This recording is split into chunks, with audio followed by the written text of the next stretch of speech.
Bom dia, ouvintes. Estamos voltando com a segunda parte do nosso programa com o desembargador Rogério de Oliveira, desembargador Antônio Carlos Esteves e o desembargador João Batista Damasceno, que está na linha, está assim, ligadinho aqui no nosso programa, mas lá de Minas, está lá na sua fazendinha, na redinha lá, ouvindo o programa Encontro com a Justiça, que você assiste através do site www.redejuridicatv.com.br. Nessa segunda parte do programa, nós vamos entrevistar um advogado, um ativista dos direitos humanos, o professor Dr. Vanderlei Ribeiro Filho, que é também o presidente da Comissão de Política sobre Drogas da OAB, do RJ e da OAB da Barra da Tijuca. Muito bom dia, professor Vanderlei Ribeiro, uma honra muito grande recebê-lo aqui. O senhor que é um advogado ativista dos direitos humanos, muito respeitado por mim, em particular, e por todos. E eu fiquei sabendo, na pesquisa que eu fiz, que o senhor também foi conselheiro tutelar, é verdade? Não, nunca fui. Engraçado, então tem que corrigir essa informação que está lá Não, desculpe, eu é que li mal. Eu li conselheiro titular e eu quis vê-lo como conselheiro tutelar. Ele tutela também. Tutela. Ele é um homem vinculado ao direito da criança e do adolescente. De uma certa forma, é conselheiro. Como todos nós. Como todos nós deveríamos ser, mas ele além de titular, ele também é tutelar, porque ele tutela os direitos da criança e do adolescente. Mas muito bom dia, professor. Muito obrigado pela sua presença. É muito bom tê-lo aqui nesse bate-papo com o desembargador Antônio Carlos Esteves e o desembargador Rogério de Oliveira. Bom dia, Ciro Darlan, grande amigo aí de tantas lutas e de tantos anos, né? Bom dia, desembargadores Rogério, Antônio Carlos e João Batista, que está lá no cantinho dele, né? E bom dia, ouvintes aí da Rádio Manchete Online. Vamos começar aí por um tema que é recorrente e nós gostamos muito de ouvir o senhor como presidente da Comissão de Política sobre Drogas da OAB. Qual é a sua posição? O senhor é a favor do controle, da liberação, da legalização? Qual é a sua posição, professor Vanderlei, com relação a essa política de proibicionismo que tem causado tantos danos à sociedade brasileira? Bom, a minha posição é completamente, ela é mal vista. Já recebi voz de prisão do Ministério Público em uma palestra, mas eu acho que tem que tirar do Código Penal, não tem que ter lei especial fazendo previsão com relação a isso. Eu sou totalmente favorável à descriminalização completa do uso de qualquer substância entorpecente.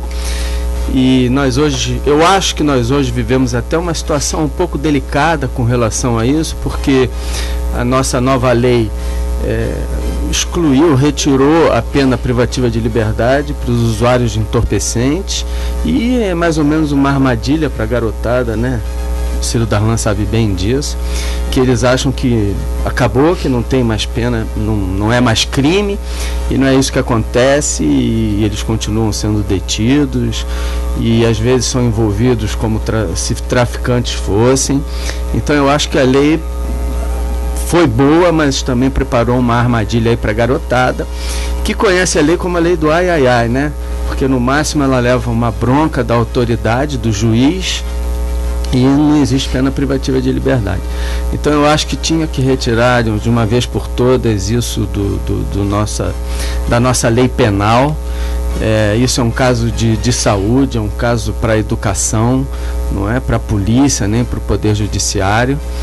E principalmente, Ciro Darlan, eu acho que a gente tem que se preocupar com esse aumento exagerado do consumo de drogas, principalmente a pior delas, que é liberada, sempre foi, que é o álcool. O álcool é o maior assassino, é o maior causador de dependência química, na realidade, de tudo. Ele é que abre as portas para as outras drogas, porque ele desinibe, né? Ele causa euforia. Então a gente permite que eles bebam e a gente não permite, por exemplo, que eles fumem maconha. Né? Bebem muito. A garotada está começando a beber muito mais cedo, com 10 anos de idade. Grande quantidade. Vários casos que eu conheço de dependência química de 10, 11, 12 anos de idade. Pessoas já tentando frequentar. E aí o poder público passa ao largo, não criminaliza, não faz nada. Não é criminalizar, mas também não educa, não traz uma opção. Tá? Isso. Então eu acho que está na hora da gente repensar esse nosso posicionamento com relação a proibir o uso das drogas, fora a grande hipocrisia que a gente vive hoje, né? Que a gente não ouve falar em usuário de crack ser preso. Imagina se for prender os usuários de crack. Então, o rapaz está fumando um cigarrinho de maconha, ele pode ser detido. Nem flagrante na Zona Sul. Em lugar nenhum. Você não ouve falar em usuário de crack ser preso. Então, o que está acontecendo com essa polícia? Todo mundo sabe onde eles estão. Não é que eu queira que eles sejam presos, não é isso? Claro que não, até porque eu sou contra. Mas é uma grande hipocrisia, porque não tem como se prender essa gente, vai colocar onde, né? O nosso sistema penitenciário. Entre as suas publicações, o senhor tem já 6 livros publicados, o senhor publicou um chamado Drogas por Quem Nunca Usou. O que o senhor aborda nesse livro aí, professor Rebelo? Esse livro foi um livro que eu lancei, acho que foi no ano 2000, logo quando eu comecei a me envolver com esse tema. Já me envolvia desde o início, lá na faculdade, porque em 1976, porque eu comecei a estudar Direito e ver meus amigos sendo presos na época daquela Lei 6368, aquela famigerada lei. Então, eu resolvi escrever um livro mostrando a experiência de uma pessoa que nunca usou drogas. Eu nunca usei drogas, eu nunca bebi. E eu cansei de ler livros de pessoas que chegaram ao fundo do poço por causa do mundo das drogas e resolvi tentar passar a minha experiência. Na realidade, eu acho que o meu livro é um livro muito mais educacional, de exemplos que eu tive na minha vida e por que eu não usei drogas, era o que eu via, né, acontecer com os meus amigos, e principalmente porque desde 6 anos de idade meu pai me meteu no mundo das lutas, no mundo dos esportes, e eu acho que isso foi uma coisa também que inibiu qualquer vontade minha no sentido de me envolver com álcool ou drogas. Então eu vivi num ambiente pesadíssimo, Ciro Darlan, em Copacabana, numa turma da pesada, turma do Camões, e eu contabilizo hoje amigos, efetivamente amigos mortos, já chegam a 23 só por causa de drogas. Até quando eu lancei meu livro eram 12. Então, e eles continuam morrendo até hoje por causa do excesso de drogas. O depoimento é muito importante. Estamos numa hora também adequada para trazer aqui, o professor falou no esporte, né, que é uma saída contra a droga. No entanto, o perigo da droga, que não é só da droga, mas é do espaciador, é daquele que é do traficante, né? Ele vai, ouvinte, ao esporte também, que é a desgraça do doping. É verdade. A desgraça do doping, ela pega o atleta no que ela tem de mais covarde, porque é a promessa do bom desempenho. Sobre isso eu queria ouvir o nosso professor. Não, com certeza, sem dúvida. Eu atuo nos tribunais de futebol aí, atuei muitos anos no da CBF, cumpri 2 mandatos lá, hoje estou no da FERJ, no Tribunal do Futebol do Estado, e do vôlei também, e de vez em quando a gente tem que julgar aí atletas que foram flagrados com substâncias proibidas, né, no organismo. Algumas causam realmente alteração no desempenho, outras não, porque, por exemplo, a maconha, se for verificado que ele consumiu maconha em qualquer circunstância, até no MMA isso tem se tornado famoso, ele também é punido e as penas são gravíssimas. No entanto, a maconha não causa euforia, nem altera o desempenho do atleta. Mas é substância proibida lá, a gente não podemos nem julgar de maneira diferente por causa disso.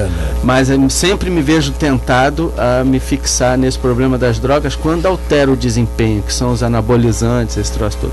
Então isso acontece muito no esporte, em todos os esportes, principalmente. Em todo o mundo, corrija-me se eu estiver errado. No mundo inteiro.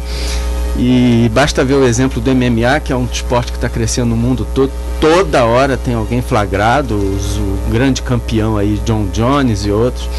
Então eu acho que mesmo no esporte nós deveríamos nos preocupar simplesmente com aquelas substâncias que alteram o desempenho, porque aí a competição se torna ilegal, torna desigual. Exatamente, desigual. Agora, será que nós não estamos num momento histórico de transição aí, porque essas drogas elas vieram, não vão acabar, essas drogas de desempenho.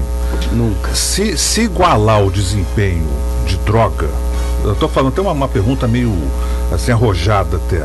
Se você drogar, entre aspas, um lutador com o outro, eles não estão embalados no final? Entendeu? Não, sem dúvida. Será que nós não vamos caminhar para isso? Tipo o soldado do futuro, que vai ser um soldado drogado. Né? Desculpe, professor, eu vou emitir a minha opinião e só corrigirá. Rogério, não, sabe por quê? Porque cada organismo reage de uma forma diferente à mesma droga.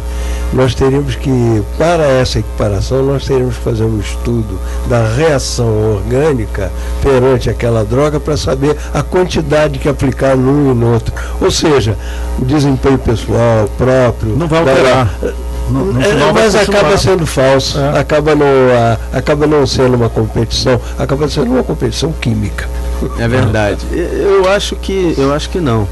Eu acho que esses anabolizantes eles serão sempre proibidos. Eu acho que vai haver uma flexibilização com relação às drogas que não alteram o desempenho dos atletas.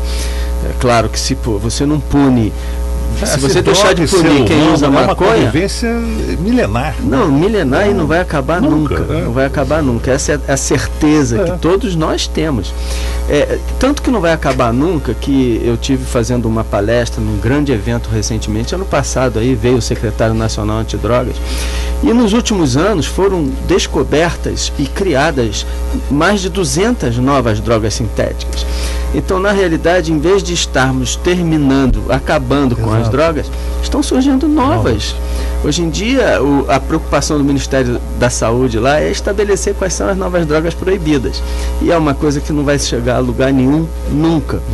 Então, eu acho que a gente tem que tirar isso da legislação penal, a gente tem que colocar isso na educação e na saúde com a máxima urgência. Nós vamos a um pequeno intervalo e voltamos depois com o nosso repórter de campo, Silvio Augusto, que já está na linha.